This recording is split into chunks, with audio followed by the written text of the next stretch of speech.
कि ये लड़ाई एक दिन असली मुकाम तक पहुंचेगी और हम उन तानाशाहों को, इस देश को बर्बाद होने से रोक करके आने वाली पीढ़ियों के लिए एक अच्छा और खूबसूरत भारत सौंपने की मंजिल तक बढ़ेंगे। कि आज के दौर में सबसे ज़्यादा बर्बादी के दौर में अगर कोई चीज़ ढकेली जा रही है तो वो शिक्षा है, क्योंकि इस शिक्षा के बर्बाद कर देने मात्र से बाकी बहुत सारी बर्बादियां बहुत आसान हो जाती हैं। और आज इस देश के विश्वविद्यालयों को एटीएम मशीन की तरह एक मशीन में तब्दील किया जा रहा है और आने वाले कुछ दिनों में वो मशीनें साफ दिखेंगी। आपको ए डिग्री लेनी है तो इतना अमाउंट उस मशीन में डालिए और अपनी डिग्री प्रिंट कराकर घर ले जाइए। आपको बी डिग्री लेनी है तो आप उसका अमाउंट दूसरा होगा, उतना अमाउंट डालिए और बाकी डिग्री लेकर के घर जाइए। और नई शिक्षा नीति यही चाहती है।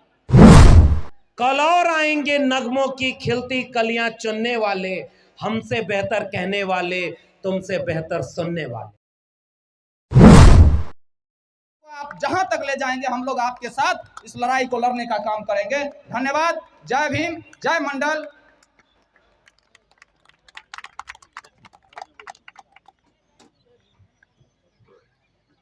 बहुत धन्यवाद गौतम आनंद जी।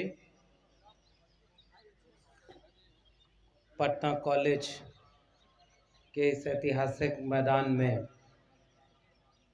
इस ऐतिहासिक परिसर के बीच आए हुए आप सभी लोगों को मेरा क्रांतिकारी जय भीम, जय मंडल, जय संविधान है, इनकलाब जिंदाबाद है।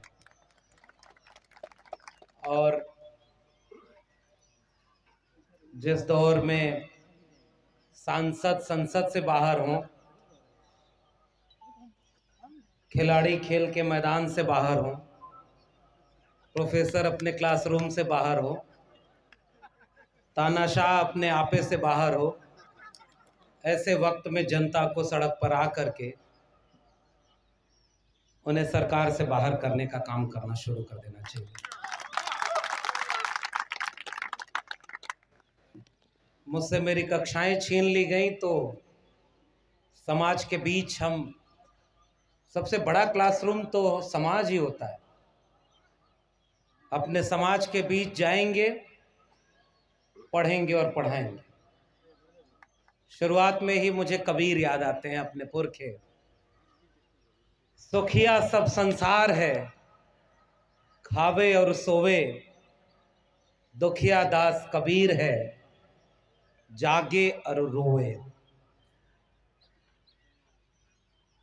असल में जिस दौर में ही कलम और किताब को इतनी पाबंदी में रखा जाना है, कलम और किताब को इतना कमजोर कर देना है ताकि त्रिशूल और तलवार की दुकानदारी तेज हो सके, ऐसे वक्त में कबीर को याद करना, और इसलिए याद करना कि हम जागने की बात कर रहे हैं।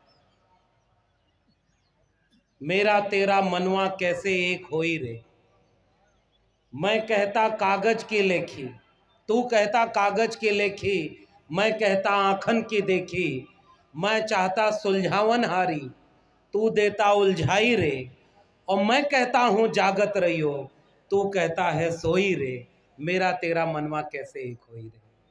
असल में ये दो छोर हैं पूरी दुनिया को देखने का या आज के समय को देखने का। एक तरफ वो लोग हैं जो पूरे देश के आवाम को, छात्रों, नौजवानों को सुकून से सोने के लिए सब कुछ ऐसा कर दे रहे हैं, या तो आपको इतना कमजोर कर दें कि आप चुपचाप सो जाएं, और या तो आप उनके मुताबिक चलें।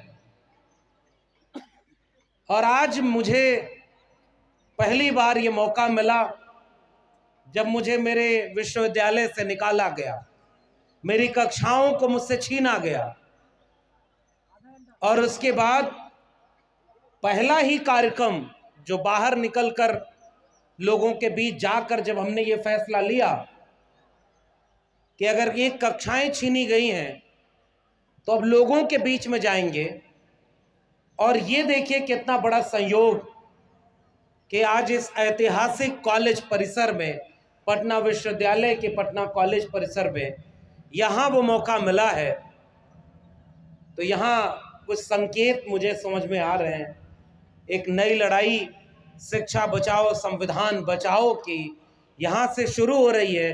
तो मुझे यकीन है कि ये लड़ाई एक दिन असली मुकाम तक पहुँचेगी और हम उन तानाशाहों को, इस देश को बर्बाद होने से रोक करके आने वाली पीढ़ियों के लिए एक अच्छा और खूबसूरत भारत सौंपने की मंजिल तक बढ़ेंगे। और इसके लिए मैं पूरी आयोजन समिति और तमाम आप सभी साथियों का शुक्रिया अदा करता हूं। अभी मुझे बता रहे थे हमारे साथी कि 1863 का ये कॉलेज है। गुलाम भारत में उस तरह के तालीमी इदारे, और बहुत शुरू में मैं जिस कॉलेज में पढ़ाता था, जिससे मुझे निकाला गया, वो 300 साल पुराना कॉलेज। वो एक ज़माने में मदरसा हुआ करता था, फिर एशिया का सबसे पुराना कॉलेज के रूप में दिल्ली कॉलेज के नाम से जाना गया लंबे समय तक। और फिर बाद में देश के राष्ट्रपति रहे जाकिर हुसैन के नाम पर ट्रस्ट से बनाकर उसका नाम जाकिर हुसैन दिल्ली कॉलेज। तो वो 300 साल का इतिहास। और कुछ लोग 20-30 साल के इतिहास में ऐसा लगता है कि अमर हो जाने की ख्वाहिश की सनक में ऐसा इस देश को बनाना चाहते हैं, इसको मार दो, इसको चुप करा दो, इसको जेल में डाल दो, ये नहीं मान रहा है इसके ऊपर बुलडोजर चला दो। जामरिंदों को मिलने लगे तुम कहो, चाक सीनों के सिलने लगे तुम कहो, इस खुले झूठ को, जहन की लूट को मैं नहीं मानता, मैं नहीं मानता। इसलिए हम इनकार करते हैं उस तानाशाही फरमानों और तानाशाही हुक्मरानों के इस तमाम तरह के काम को, और हम इस मुल्क के आम आवाम के बीच आकर कलम और किताब को बचाने की लड़ाई का आगाज करना चाहते हैं। आने वाले वक्त में ये शिकायत बिल्कुल जायज की गई कि केवल इमारत पुरानी हो 1863 की, ये कोई इतिहास नहीं है, या मेरे कॉलेज की इमारत या उसका इतिहास 300 साल पुराना है, ये कोई इतिहास नहीं है। असल में इतिहास इस बात का है कि जब चारों तरफ अज्ञानता का अंधकार था तो इन तालीमी इदारों ने ज्ञान की रोशनी जलाई और सभ्यता को आगे आगे चलकर रास्ता दिखाया। इसलिए जब ये बर्बाद होते हैं तो इसका दर्द सबसे ज़्यादा हमें होता है जिन्हें इन्हीं विश्वविद्यालयों और कैंपसों ने बनाया होता है। हम यहाँ कतई नहीं पहुँच पाते अगर इलाहाबाद विश्वविद्यालय, दिल्ली विश्वविद्यालय जैसे तमाम स्कूल कॉलेज नहीं होते।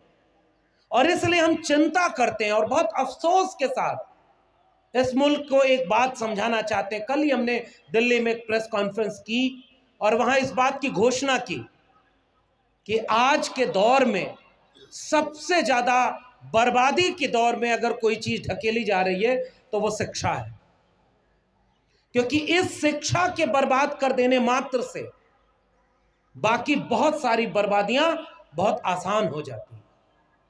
एक अपड़ कुपड़ भीड़ तैयार हो जाएगी, अविवेकी भीड़ तैयार हो जाएगी, और इस तरह के विश्वविद्यालय केवल डिग्री बांटने के संस्थान बन जाएंगे।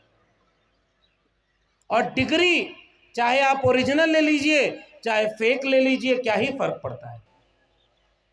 आज प्रधानमंत्री की डिग्री का भी पता नहीं कि वो ओरिजिनल है कि फेक है। तो ऐसी डिग्रियों में तब्दील किया जाएगा। विश्वविद्यालय चार दीवारियों और इमारतों से नहीं बनते, विश्वविद्यालय उसके भीतर के माहौल से बनते हैं।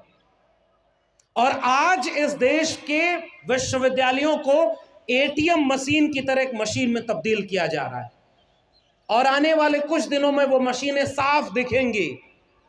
आपको ए डिग्री लेनी है तो इतना अमाउंट उस मशीन में डालिए और अपनी डिग्री प्रिंट कराकर घर ले जाइए।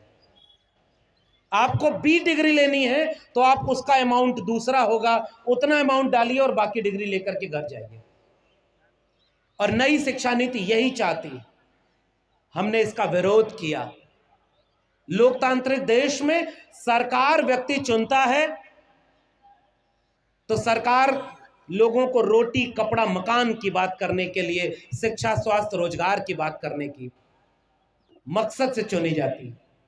अब तो ये वैचारिक मंच भी है, तमाम तरह के छात्र संगठन और लोग, हम ख्याल लोग यहां पर जुटे हैं। और यहां तो समाजवादी आंदोलनों की जमीन रही है। रोटी कपड़ा सस्ती हो, दवा पढ़ाई मुफ्ती हो, इस आंदोलन की जमीन ये रही है। और आज दुकान लगा करके अब डिग्री कॉलेजों को, विश्वविद्यालयों को, स्कूलों को बाजार में खड़ा कर दिया गया है। और यही नई शिक्षा नीति कहती है। ये लड़ाई जो आपने यहां हमें बुलाकर शुरू की है पटना के साथियों, ये लड़ाई किसी लक्ष्मण यादव की लड़ाई नहीं है।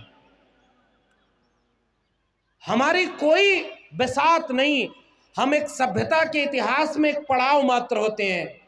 हमसे पहले बहुत लोगों ने लड़ाइयां लड़ी होती हैं, तब हम यहां खड़े हैं। और आज हम केवल अपनी जिम्मेदारी निभाना चाहते हैं, और आगे भी ये लड़ाई लड़ी जाएगी, चाहे सरकार समाजवादियों की हो, चाहे आरएसएस वादियों की हो। जनता के सवालों को लेकर सत्ता में भले कोई हो, जनता को हमेशा विपक्ष में खड़ा होना होगा और आपको उनकी आलोचना करते रहने होगा कि इन विश्वविद्यालयों को बर्बाद आप करेंगे तो हम इसका भी सवाल पूछेंगे। तो ये लंबे समय से लड़ाई चली आ रही है और आगे भी चलती जाएगी।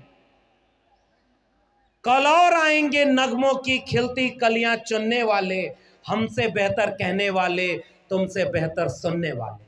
ये कारवां है जो चलता रहेगा। इसीलिए मैं कह रहा हूं, ये लड़ाई किसी व्यक्ति की लड़ाई नहीं है।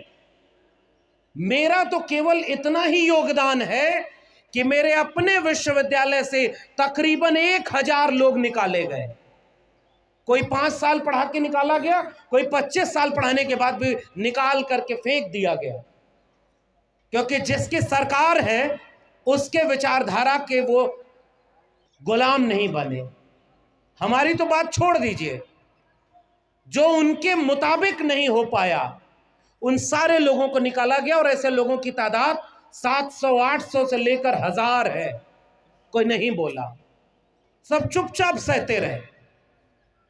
और इसलिए हमने ये सोचा कि इस जुल्मत के दौर में लब खोलेगा कौन, और हम भी चुप रहे तो फिर बोलेगा कौन। इसलिए हमने कहा कि हम इस जुल्म और इस तानाशाही के खिलाफ आवाज उठाएंगे। तो हमारी भूमिका केवल इतनी है, जब भगत सिंह ने एक ही वाक्य कहा था कि बहरों को सुनाने के लिए धमाकों की जरूरत होती है, तो हमने कोशिश की है। और पटना के लोगों, मैं उम्मीद करता हूं कि आज इस जगह से वो धमाका है जो संविधान और शिक्षा दोनों को बचाने के एक जन आंदोलन में तब्दील होगा। और इसके लिए मैं आप सबका शुक्रिया अदा करना चाहता हूं। वो नहीं बोले क्योंकि उनको उम्मीद थी कि अगर हम बोल देंगे तो अगली बार फिर कभी हमें नौकरी नहीं मिलेगी। और हमारे साथी जितने भी वक्ता आए, वो भी तो ये शिकायत कर रहे थे कि इसी परिसर में बहुत सारे लोग होंगे जो नहीं बोल रहे हैं। मगर आप यकीन मानिए, कहीं पीछे कान देकर सुन जरूर रहे होंगे, क्योंकि उनका दर्द यहां बयां हो रहा है। वो सुन रहे होंगे कि यहां अगर उनकी भी बात की जा रही है कि ठेके पर प्रोफेसर रखना देश की नींव में मट्ठा डालना है, हर एक शिक्षक को बेबाक होना चाहिए। इसलिए मैंने एक वाक्य लिखा कि एक डरा हुआ शिक्षक, एक डरा हुआ प्रोफेसर अपनी कक्षाओं में ऋण विहीन विद्यार्थी तैयार करता है, जो कक्षा से बाहर समाज में जाकर एक मुर्दा नागरिक में तब्दील हो जाता है। और इसलिए मैंने ये बात उठाई कि आप डर के मारे चुप हैं, लेकिन हमें पता है कि जितने लोग इस बात को सुन रहे होंगे, क्योंकि हम तो एकेडमिक परिसर में हैं, उन्हें ये बात सुकून दे रही होगी कि उनके दर्द को बयां करने वाले लोग यहां पर इकट्ठे हुए हैं। और यकीन मानिए साथियों, भगत सिंह जब अपने जुनूनी लोगों का संगठन बना रहे थे तो सैकड़ों लोग उस संगठन में नहीं शामिल थे। चंद लोग थे जो उंगलियों पर गिने जा रहे थे। बाबा साहब तो कई बार अकेले पड़ गए, उनके पीछे कोई बहुत कारवां नहीं चला, उनके सामने तो उन्हीं के समाज के लोगों को विरोध में खड़ा कर दिया गया। जगदेव बाबू इस बिहार की जमीन है।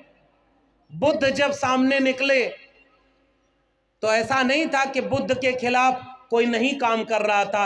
इतिहास पढ़ना चाहिए कि बुद्ध के खिलाफ कौन लोग थे और कौन उनके विचारों और दर्शन के खिलाफ थे। भीड़ किसी विचार की क्रांति की शुरुआत में नहीं होती है।